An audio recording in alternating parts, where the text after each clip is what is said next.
Hello friends, कैसे हैं आप सब लोग। सैम्पलिंग के सेकंड पार्ट में आपका स्वागत है। आज हम सैम्पलिंग की जो टाइप है, बचे हुए टाइप्स, उनको पढ़ेंगे, जिसमें quota sampling, multi stage sampling, convenience sampling, self selected sampling और एरिया सैम्पलिंग है। ठीक है फ्रेंड्स, फर्स्ट क्वेश्चन देखते हैं हम।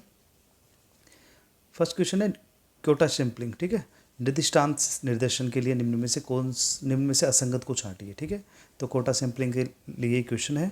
फर्स्ट जो ऑप्शन है, इसमें समग्र को कई वर्गों में विभाजित किया जाता है। ठीक है, पहले एक समग्र होता है, उसको कुछ वर्गों में बांट दिया जाता है। फिर प्रत्येक वर्ग में से अपनी इच्छा अनुसार चुनी जाने वाली इकाइयों की संख्या निर्धारित कर चुन लिया जाता है। पहले वर्गों में बांट दिया, वर्गों के बाद में उनको अपनी इच्छा अनुसार इकाइयों में बांट दिया जाता है। ठीक है, और अपनी इकाइयाँ चुन ली जाती है। सेकंड ऑप्शन है, इस विधि में पक्षपात की संभावनाएं नहीं रहती है। ठीक है, ठीक है, ये भी सी ऑप्शन है, ये वर्गीकृत निदर्शन का ही एक रूप है। बिल्कुल ठीक बात है, ये भी, ये जो स्ट्रेटिफाइड सैम्पलिंग है उसी का एक रूप है। डी है ऑप्शन, ये विधि समय व धन की दृष्टि से कम खर्चीली है।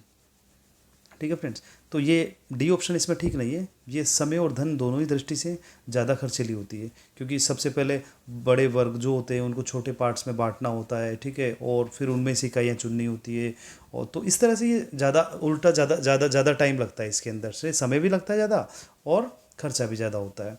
क्वेश्चन नंबर 2 देखते हैं। बहुस्तरीय निर्देशन मल्टी स्टेज सैंपलिंग के लिए निम्न में से कौन सा कथन गलत है।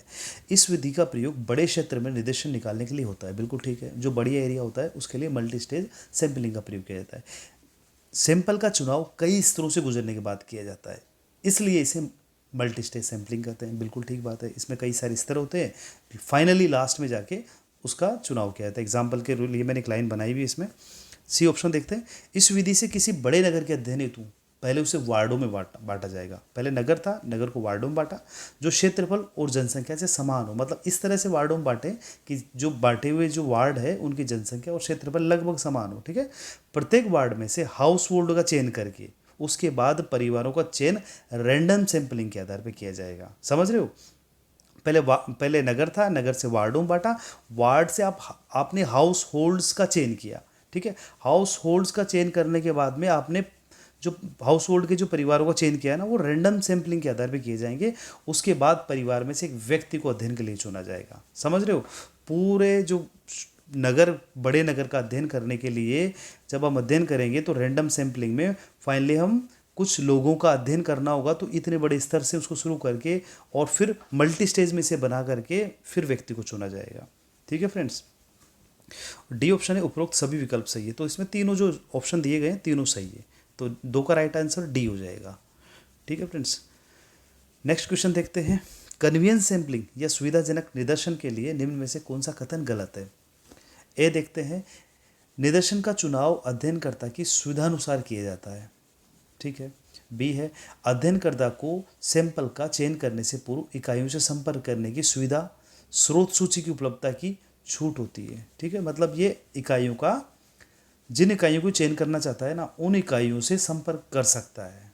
ठीक है, सी ऑप्शन है, इसे अनियमित, आकस्मिक, अवसरवादी तथा लापरवाही पूर्ण निर्देशन भी कहते हैं।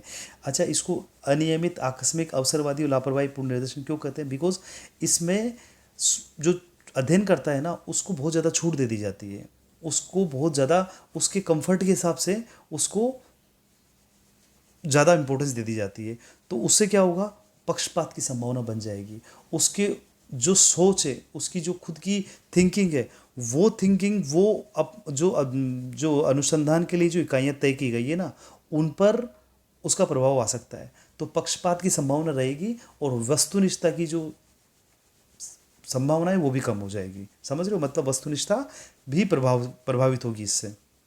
डी ऑप्शन है, इस विधि में पक्षपात की संभावना नहीं रहती है, तो ये गलत हो जाएगा। इसमें डेफिनेटली पक्षपात की जो संभावना है वो ज़्यादा रहती है। क्वेश्चन नंबर 4 देखते हैं।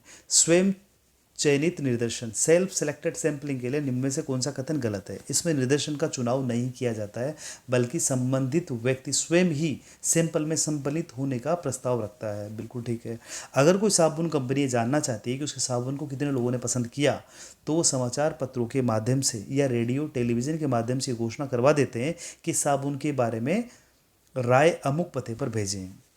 आपने देखा होगा कई बार कई हम प्रोडक्ट मंगवाते हैं, उसमें भी एक रैपर रहता है साथ में, या एक नोट लिखा होता है कि आप किसी भी तरह की चीज़ों के लिए फीडबैक हमें दे। तो ये फीडबैक अपने आप में ही एक एक एक क्वेश्चनरी के फॉर्म में अगर वो फीडबैक होता है तो वो स्वचयनित निर्देशन मतलब सेल्फ सेलेक्टेड सैम्पलिंग के अंतर्गत आएगा।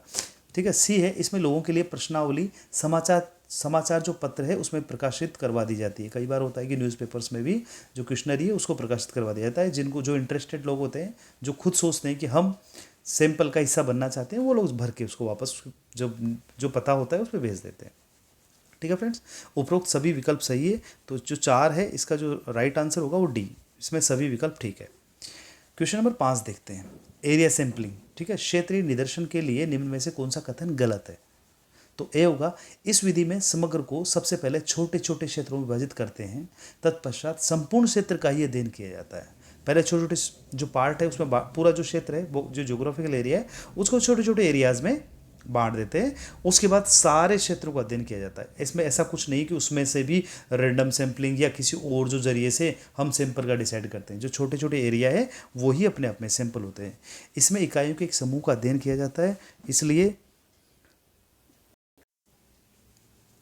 इसमें इकाइयों के एक समूह का अध्ययन किया जाता है, इसलिए इसे संभाग निर्देशन, ठीक है, क्लस्टर सैंपलिंग भी कहते हैं। ठीक है फ्रेंड्स, याद रखना एरिया जो सैंपलिंग है इसी को क्लस्टर सैंपलिंग भी कहते हैं। ठीक है, कई बार इसको अलग अलग पढ़ाया जाता है पर इसमें कोई बहुत डिफरेंस नहीं है। क्लस्टर बना दिए जाते हैं, उनका अध्ययन किया जाता है, इसलिए इसको क्लस्टर भी कहते हैं। ठीक है। सी है, क्षेत्रीय निर्देशन का प्रयोग कृषि क्षेत्रों, जनसंख्या, अध्ययन आदि के लिए किया जाता है। मतलब इनका जो जो जो एरिया सैंपलिंग है ना, इसका जो ज़्यादातर प्रयोग है ना वो एग्रीकल्चर वाले जो क्षेत्र है, एग्रीकल्चर की जो रिसर्च हो गई या पॉपुलेशन से संबंधित रिसर्च हो गई, उनमें ज़्यादा किया जाता है। डी ऑप्शन है फ्रेंड्स, उपरोक्त सभी विकल्प सही है। तो इसका भी राइट आंसर उपरोक्त सभी विकल्प सही है। ठीक है फ्रेंड्स, तो आज की क्लास में बस इतना ही। नेक्स्ट क्लास में हम कुछ और नए टॉपिक लेके आएंगे। Thanks for watching friends.